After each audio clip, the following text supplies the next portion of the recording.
Italijanski študenti, ki so na zasebni fakulteti Alma Mater Europaea študirali fizioterapijo, še vedno trdijo, da jim Slovenija preprečuje pridobitev poklica. Ministrstvo za zdravje namreč od njih zahteva, da pred opravljanjem strokovnega izpita predložijo potrdilo o znanju slovenščine na visoki ravni. To zahtevo je država sprejela potem, ko so se študenti že vpisali na fakulteto, plačali šolnino in začeli opravljati izpite. Če strokovnega izpita ne bodo opravili, pa tudi v Italiji ne bodo dobili službe. Več Špela Lobe. Mi vedo bloccato come su una strada senza uscita. Sporni 63. člen zakona o zdravstveni dejavnosti je začel veljati leta 2017. Ta za pristop k opravljanju strokovnega izpita in torej za pridobitev poklicne kvalifikacije za zaposlitev v Evropski uniji zahteva dokazilo o znanju B2 slovenskega jezika. Ko so se italijanski študenti vpisovali na ta študij, tega pogoja ni bilo. Za spremembo so izvedeli po opravljenem prvem letniku. Nelle istituzioni slovene, per questo siamo rimasti a studiare. Govorimo v tem primeru o retroaktivnem posegu v njihove pravice, ki pa je z ustavo prepovedan. Nekateri so zaradi spremembe študijo opustili, na odločitev države pa zdaj čaka 150 diplomantov, še 30 študentov študij končuje. Za 3-letni študij so plačali okrog 20.000 evrov. V Italiji brez tukaj opravljenega strokovnega izpita zaposlitve ne bodo dobili. Quelli che sono stati i 3 anni più belli che ho passato, purtroppo in questo momento sono 3 anni che non sono serviti. Per me è un grosso dispiacere, una frustrazione, è un sogno che si infrange. Odvetnica poudarja, zakon ne zasleduje svojega osnovnega namena, da strokovnjaki, ki se ukvarjajo s pacienti, razumejo in govorijo slovensko. Ne pa v uveranju zaključka izobraževanja. Saj gre v obravnavanem primeru za študente, ki dela ne bodo upravljali v Republiki Sloveniji.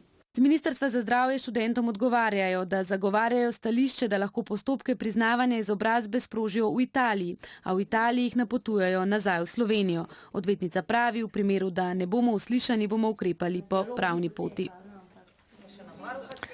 Dober večer, doktorica Barbara Toplak-Perovič. Za nekaj pojasnil tega zapleta, če najprej pogledamo čisto osebni vidik.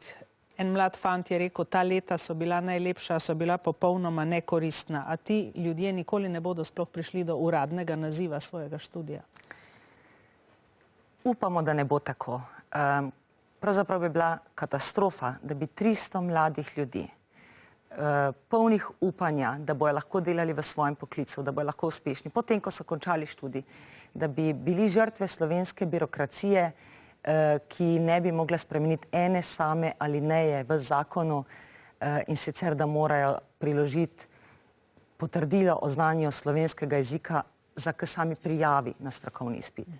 Jaz mislim, da se bo ta problem rešil, ker pravzaprav tako ne more biti. Ampak leta bodo verjetno in sodni mlini bojo verjetno mleli počasi. Študenti in diplomanti seveda bojo vztrajali. Vseh teh let ne bojo vrgli stran, pa tudi sredstev, ki so jih v ta študij vložili. Ti študenti danes so razlagali, da so se na študij vozili 2000 km z avionom in zagotovo ne bojo odnehali. Seveda napovedujejo tudi tožbo zoper Republiko Slovenijo, ampak vseeno imamo upanje, da bo pa ta vlada imela posluh in ne bo pustila ljudi kot žrtve birokracije. Povejte nam nekaj podrobnosti. Mislim, da sem zasledila številko 18. 18 pa je uspelo priti do konca. Kako to?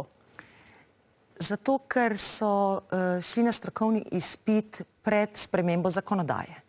In tudi te študenti, ki so se vpisovali pod pogoji, ki so veljali takrat. In takrat ni veljalo, da moraš priložiti dokazilo o znanju slovenskega jezika in zato so se študenti tudi vpisali na študij.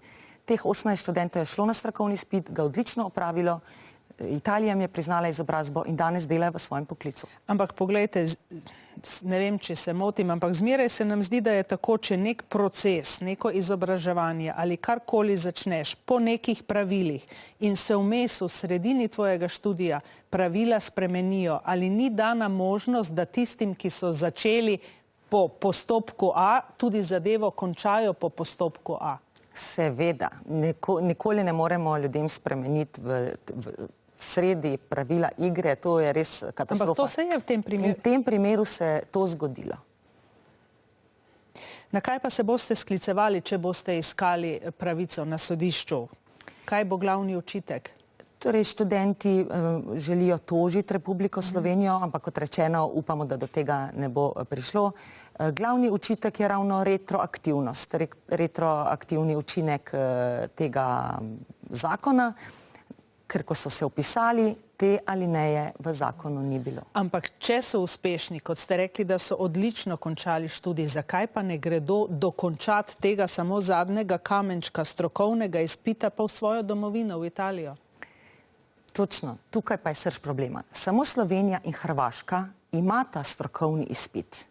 Vse ostale države dobiš poklic že za samo diplomo. Slovenija pa ima diplomo, pripravništvo in potem šele strokovni izpit.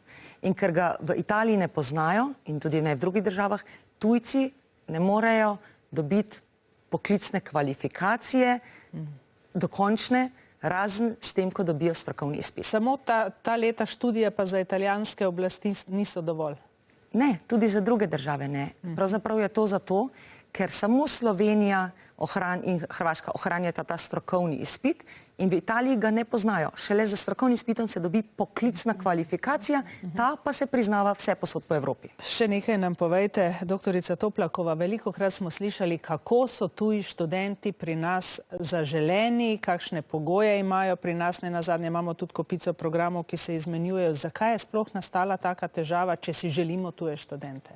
Ja, Slovenija si načeloma želi tujih študentov in da bi jih imela več, je naredila tudi program internacionalizacije in v ta namen namenila 57 milijonov evrov. Torej 57 milijonov evrov za to, da bi imeli več tujih študentov, da bi naši študenti več ven hodili in tako naprej.